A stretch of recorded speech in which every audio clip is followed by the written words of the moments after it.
Bueno, vamos a hablar entonces de esta obra que es una de las obras más interesantes del pensamiento social.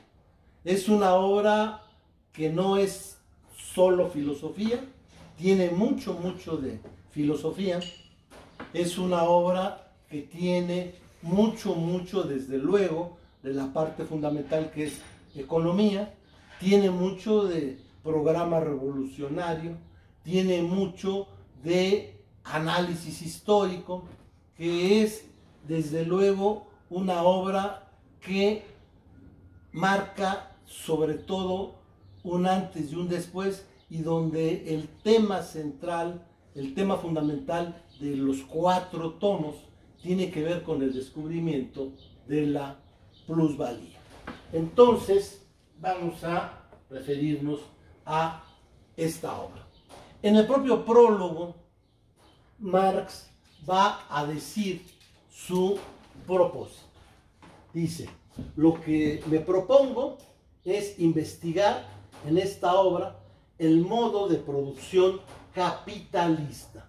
O sea, el nombre en realidad era sociedad capitalista o modo de producción capitalista, pero por abreviatura, porque lo marca pues de alguna manera también el editor, le pone el capital. Entonces, su país de objeto de estudio en el propio prólogo es el país en el que en ese momento vive y donde va a morir, o sea, Inglaterra. Es Inglaterra en donde pues ha tomado los principales hechos que de alguna manera tienen que ver con su obra. Él establece algo también muy importante. Él creía, ese fue uno de los grandes errores de Carlos Marx, que sus ideas iban a realizarse en primer lugar en Inglaterra y a lo mejor después en países desarrollados, y pensaba que en países sobre todo campesinos pues esto iba a tardar mucho más, porque incluso él pensaba que el cambio lo iban a hacer los obreros y no pensaba que tendrían que luchar juntos obreros y campesinos. Entonces la situación de que fuera en un país como Rusia pues rompió su esquema. Él decía que su base era Inglaterra. La parte que yo considero tal vez más interesante de El Capital es su análisis y su aportación metodológica.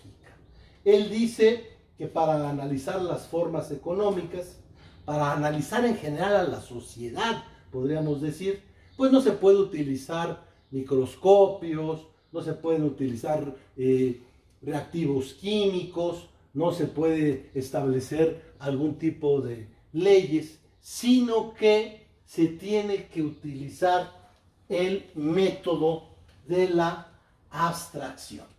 Y que utilizando este método de la abstracción va a partir del elemento más central, que es la mercancía. El otro aspecto importante que hasta la fecha sigue siendo válido es que en este terreno, que es el terreno del análisis económico, es donde más hasta la fecha las luchas ideológicas siguen siendo fundamentales. Nosotros podemos encontrar que un economista que piensa de una manera, pues casi se quiere matar con otro que piensa de otra manera, y lo único que coinciden es que todos los economistas se basan en la idea de que pues predicen cosas y a la mera hora fallan. Lo único que tienen en común todas las escuelas, las monetaristas, las subjetivistas, las neoliberales, las que ustedes quieran, desde luego las marxistas, es que se la pasan la mitad del tiempo diciendo qué es lo que va a pasar y la otra mitad del tiempo diciendo por qué no pasó. Entonces, aquí entra mucho el aspecto de las pasiones, de los sentimientos, un aspecto que es el que hace que sea más difícil el análisis económico. Generalmente cuando yo con algún amigo discuto de economía, pues me encuentro con que empieza el aspecto de la pasión, del sentimiento, mis prejuicios, mis ideas, y pues nunca nos ponemos de acuerdo. Entonces, Otra cosa importante del análisis en la economía tiene que ver con el hecho de que se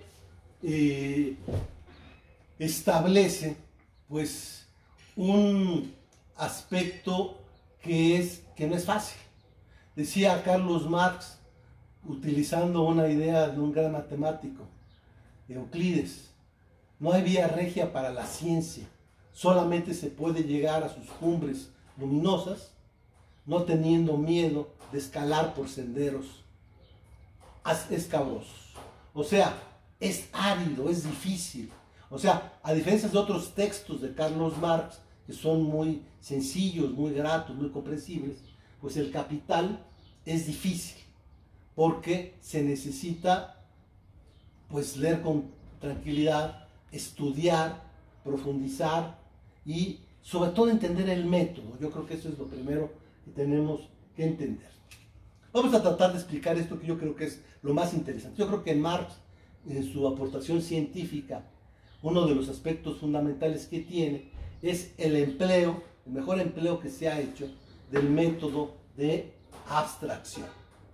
El método de abstracción consiste en pasar del mundo real, de lo concreto, aquí está mal, es lo concreto, lo real, a lo ideal, que es lo abstracto. Aquí hay un error, aquí debería decir real. Bueno, entonces lo que existe es lo concreto, eso es la realidad. El paso de lo concreto del mundo real al mundo de las ideas, pues es lo que nos permite la ciencia. El objeto de estudio es le interesaba, les digo, se llama El Capital, pero su objeto de estudio es la sociedad capitalista. Esta es una realidad. En esta sociedad capitalista hay muchos elementos. Resulta que es incomprensible, si queremos estudiar todos los elementos al mismo tiempo, no vamos a entender, nos vamos a perder, vamos a empezar a discutir, como sucede con cierto amigo que empezamos a discutir una cosa y entra el detallito y nos perdemos en el detalle. Entonces, ¿qué es lo importante? Entender qué es lo secundario, qué es lo que no es lo importante y basarse solo en lo fundamental. Así como cuando un médico, para estudiar el cuerpo humano, hace un esquema de un cuerpo humano, como los que estudiamos en nuestras clases de anatomía, pues eso es una abstracción del cuerpo humano. Si alguien abre un cadáver, se va a dar cuenta que es muy distinto con lo que estudió. Lo mismo el plano de un arquitecto, etc. Entonces, tenemos que hacer que en la sociedad capitalista hay muchas cosas. Sociedad que es un conjunto de seres humanos. Entonces, esa colectividad que es la sociedad capitalista abarca a un conjunto de seres humanos que viven bajo un modo de producción, que es el modo de producción capitalista, que además se repite en todo el mundo. Bueno, entonces, ¿qué es lo que tenemos que hacer? Es imposible entender todas las relaciones que se dan. Hay relaciones amorosas, hay relaciones de amistad, hay relaciones de muchos tipos. Vamos a basarnos solamente en las relaciones sociales. Hay relaciones, si quieren, hasta sexuales, si quieren, del tipo que se imaginen, pero son las que explican cómo funciona la sociedad. No, las que explican cómo funciona la sociedad, pues evidentemente son las relaciones sociales. Ahora, dentro de ese conjunto de relaciones sociales, o sea, el ser humano, que es un ser que no puede vivir si no es en comunidad, si no es en conjunto, tenemos que entender que las más importantes son las relaciones sociales de producción. Estas relaciones sociales de producción son las que tienen que ver con lo que para Marx es lo más importante. Para Marx lo importante no es la distribución, no es la circulación, no es el consumo. La economía abarca todos estos aspectos. Hay economistas que han sentado en la distribución, que se han sentado en el comercio, que se centran en la utilidad, en el consumo. No, para él lo importante es la producción, cómo se realizan y se producen estos elementos materiales, finalmente es un materialista, que sirven para resolver las necesidades.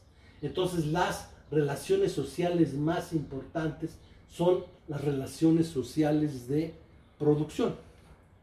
En esas relaciones sociales de producción, evidentemente, pues las más importantes son las que tienen que ver entre los trabajadores y los burgueses, los empresarios, los dueños de los medios de producción. Ahí se dan distintos tipos de relaciones de producción. Hay relaciones técnicas, en las que el patrón le va a decir, tienes que trabajar así, de esta manera, etc. Y hay otras relaciones. Pero la más importante es que en la sociedad capitalista, y aquí también hay otro error, aparece una mercancía diferente, que es la mercancía fuerza de trabajo, no el trabajo. Marx no dice, de repente, es que Marx dice que el trabajo es una mercancía, no. Lo que dice Marx es que la fuerza de trabajo es una mercancía que se compra con un precio que se llama salario, pero no se compra el trabajo, se compra la fuerza de trabajo. Entonces, la más importante de las relaciones de producción son las relaciones en las que se da ese contrato laboral entre un trabajador que ofrece su fuerza de trabajo por un determinado tiempo a otra persona que es el dueño de los medios de producción, el empresario, el burgués, como queramos llamarlo. Entonces, fíjense, estamos quitando elementos para irnos a lo más sencillo, a lo que es lo más elemental.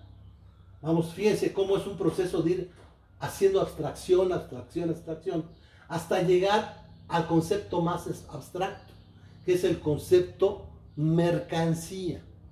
Ahí es donde se da la esencia, la célula, dice él, así como nuestro cuerpo humano está integrado por células. Lo más importante del capitalismo es de que hay dos aspectos: el aspecto de la producción de las mercancías y, por otro lado, el uso de la fuerza de trabajo como mercancía. Por lo tanto, el punto de partida, el punto, digamos, de abstracción más alto, fíjense, pasamos de la sociedad capitalista y llegamos a la mercancía a través de un proceso de abstracción. Por lo tanto, el punto de partida de Marx en el Capital es el de mercancía. ¿Qué es la mercancía? Es un producto destinado al cambio. Como producto destinado al cambio, su característica fundamental de todo producto es que es resultado del trabajo. Todo producto sirve para satisfacer una necesidad. Ahora, no es lo mismo hacer un pastel para comérselo, es un producto, pero no es una mercancía. Para que se convierta en mercancía ese pastel, lo tengo que vender. Entonces, aquí es donde empieza Marx con sus elementos que tienen que ver con su teoría del valor. Entonces, es donde establece que todas las mercancías tienen un valor de uso y un valor de cambio. El valor de uso, pues sí, tiene que ver con sus características, con sus cualidades personales. El valor de uso tiene que ver con lo que se establece como valor por otras personas. Por cierto, Marx, aquí es otro de los aspectos importantes, hace una clara distinción entre lo que es el precio y lo que es el valor. Bueno, el valor de uso es resultado del trabajo concreto. El valor de cambio es resultado de algo que es un concepto, que es el concepto trabajo abstracto, que es lo que tienen en común todos los trabajos. Es una categoría, una abstracción. ¿Por qué? Porque no hay un trabajo abstracto, hay una idea de que todo el trabajo humano de alguna manera participa en la producción. O sea, que la producción es social.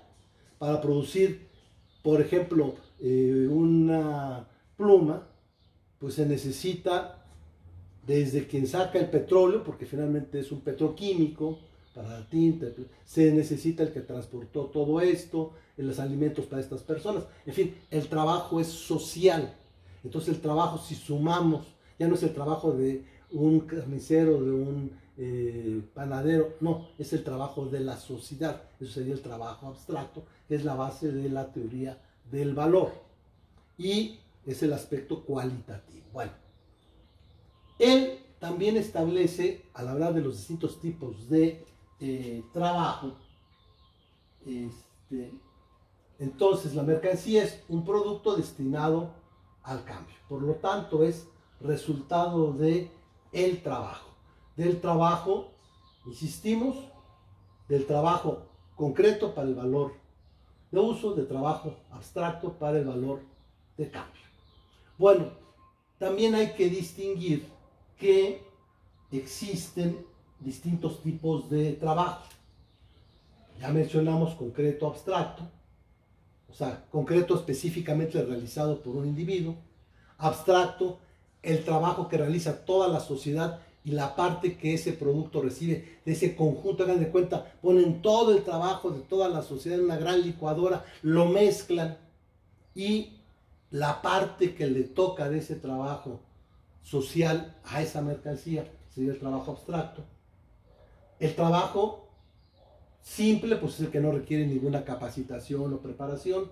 El trabajo complejo es el que requiere estudios, preparación, capacitación. O sea, el trabajo complejo, pues es evidentemente, aporta más que el trabajo simple. Y también hay otra distinción en el trabajo, que él llama trabajo necesario y trabajo excedente. La fuerza de trabajo es la que es mercancía. Esta mercancía se paga por utilizar un determinado tiempo de trabajo. Por ejemplo, la jornada de trabajo es ese tiempo. En la época de Marx había jornadas de trabajo muy pesadas, pero vamos a suponer la jornada de trabajo normal en la actualidad, 8 horas. Entonces hay una jornada de trabajo de 8 horas. La teoría que caracteriza al pensamiento de Marx, que toma desde luego antecedentes en el propio David Ricardo y en algunos otros, es que dentro de la jornada de trabajo hay un tiempo en el que el trabajador cubre, aquí está mal, es una C, cubre el valor equivalente al salario. Este trabajo, ese tiempo equivale a lo que se le va a pagar, o sea, pueden ser 4 horas, es el trabajo necesario. Entonces, el problema está que, independientemente de que sea trabajo simple o trabajo complejo, no importa, el trabajador en 4 horas va a producir el equivalente al valor del trabajo que se le paga. Pero sigue trabajando 4 horas más. Estas 4 horas. Esto es lo que se llama trabajo no pagado. Es el tiempo excedente, son 4 horas más. Este tiempo de trabajo no pagado es la plusvalía, que es lo que va a caracterizar al modelo capitalista de producción. Ya no es como el modelo feudal, en donde al siervo se le exigía una renta.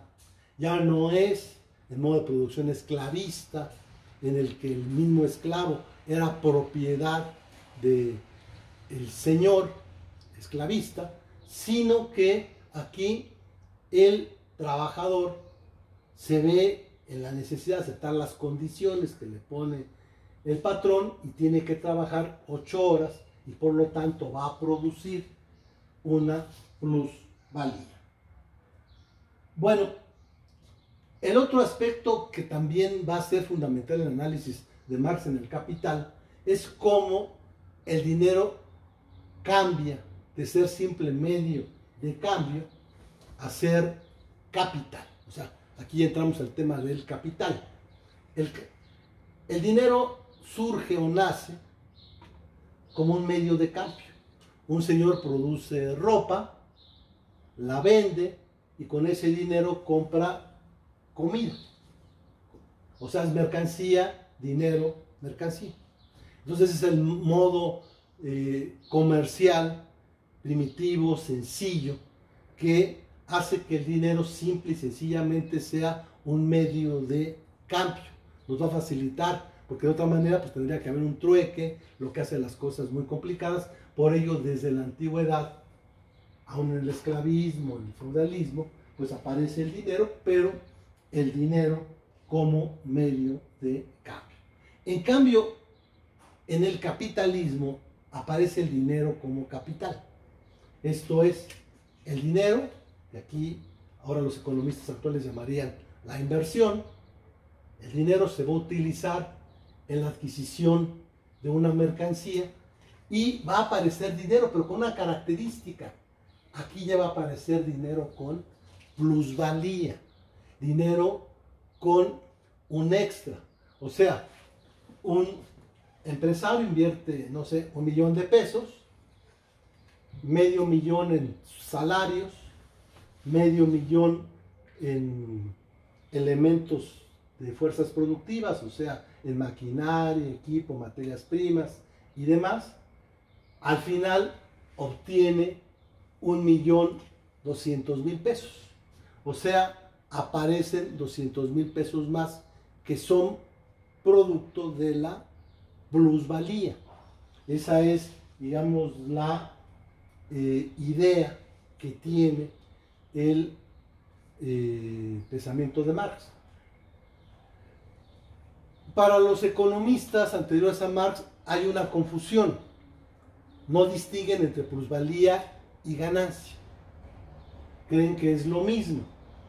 Y creen que en esa ganancia tienen que ver los medios de producción. Entonces, esta mercancía es de alguna manera ya capital, que Marx lo distingue en dos: capital constante, que son medios de producción, que son materias primas, todo esto, que le va a transmitir su valor al producto.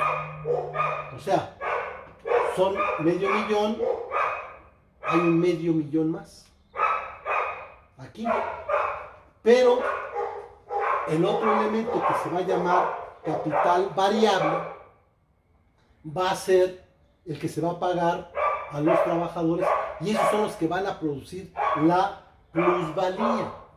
Entonces, este dinero ya va a tener la plusvalía. Entonces, la plusvalía pues es resultado nada más de el medio millón que se utilizó en capital constante.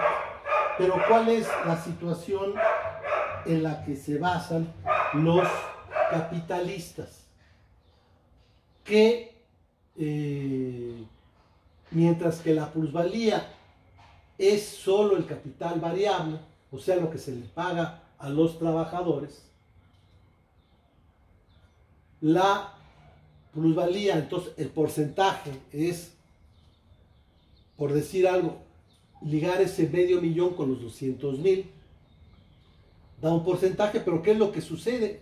Los empresarios no hacen esto, sino, distinto a la tasa de plusvalía, hay otro concepto que es fundamental en el capitalismo y que es el que mueve al capitalismo, que es la tasa de ganancia. La tasa de ganancia es lo que se produce extra, o sea, la plusvalía, pero dividida o en relación con todo el capital, constante y variable. Por lógica, la tasa de ganancia va a ser menor. La teoría fundamental de Marx, en esto sí es donde finalmente Marx se equivoca y rotundamente pues es falso, porque hay veces que se ha dado el caso, pero la realidad es que no ha sido así, es de que él decía que a largo plazo la tasa media de ganancia iba a ir disminuyendo. Y la verdad es de que esto no ha sido así.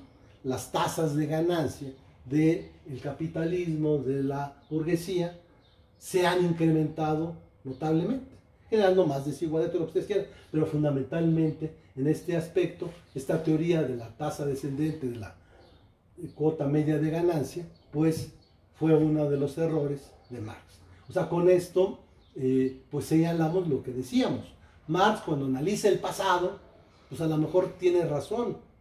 Marx, cuando hace metodología, pues está bien. Marx, cuando sigue las reglas de los teóricos, está bien. Pero en el momento que se convierte en un profeta y quiere decir lo que va a pasar, en eso es en donde hemos visto que se equivocó totalmente. O sea, ni fue Inglaterra la que logró el paso al modelo que él quería, ni fue cierto esto de que se diera una tasa descendente de la cuota de ganancia, de la tasa de ganancia. Bueno, decíamos también que Marx tiene que ver con su papel y hace también obras muy importantes, en donde incluso se pelea con algunas de las personas que fueron sus aliados. Particularmente vamos a referirnos a dos que tienen que ver con el último video que vamos a realizar de este trimestre, que son, por un lado, Fernando de la Salle y por otro lado, Miguel Bakunin. Bueno, resulta que, fíjense, Marx en lo que es la internacional, o sea, la Asociación Internacional de Trabajadores, que conocemos como la Internacional Socialista, en este caso la primera, hubo varias internacionales, a partir de que se metió Lenin, pues ya se convirtió en el monopolio de la entonces URSS, pero digamos la primera, la que sí participa propiamente Marx, pues se va a dar por un lado una lucha entre quienes eran más moderados que el propio Marx, que creían que Marx quería que se acabara con el Estado. Finalmente él habla de que se debe acabar con el Estado y que en lugar del gobierno sobre las personas tiene que existir la administración de las cosas, y que el único método de lograrlo pues era a través de una cuestión violenta y de establecer lo que él llama la dictadura del proletariado, que finalmente acabó siendo el proletariado bajo la dictadura en la realidad. Bueno, el caso es que La Salle, por ejemplo, estaba en contra de eso. Él creía que había que fortalecer al Estado, había que permitir que el Estado fuese el que hiciera los cambios, que el individuo por sí solo no podía resolver los problemas. Estaba un Estado que estableciera una mayor justicia. Podemos decir, entonces había los grupos más moderados que pensaban que lo importante era la votación. Y por contra estaban los más radicales, que finalmente fueron capitaneados por Bakunin y crearon pues otra corriente. O sea, de La Salle va a salir la democracia social y de Bakunin va a salir el anarquismo, de los que hablaremos la próxima vez. Bueno, aquí lo importante es que en este aspecto, el organizador, también Marx hizo un texto fundamental, que es la crítica al programa de Gotha, en la que critica a la socialdemocracia, su manifiesto de la Internacional, en donde critica las ideas de Bakunin. A Bakunin lo acusa de un agente del gobierno ruso, en fin, toda una serie de cosas de ese tipo, pero finalmente también hay que destacar, al hablar de Carlos Marx, ese papel como líder, como promotor, aunque a diferencia de los líderes que ahora conocemos, sobre todo los líderes sindicales, que finalmente pensemos en Romero de Champs y en estas personas, en Napoleón Gómez Urrutia, en fin, pues que están en la abundancia y la riqueza, pues Marx, siendo un líder, acabó en la pobreza y solo pues apoyado por su amigo Engels. Finalmente muere en 1883. Hay quienes dicen Marx muere 17 años antes de que inicie el siglo XX, y los leninistas dicen, pero resucita 17 años después con la Revolución Rusa. Desde luego esto ya no es tema de este curso, sino el de Doctrinas 3, y bueno, pues ya lo verán en su oportunidad. Por lo pronto dejamos aquí y terminamos con las ideas de Carlos Marx, con la invitación a que lo lean, que conozcan más de él, para estar en contra o para estar en favor. Gracias.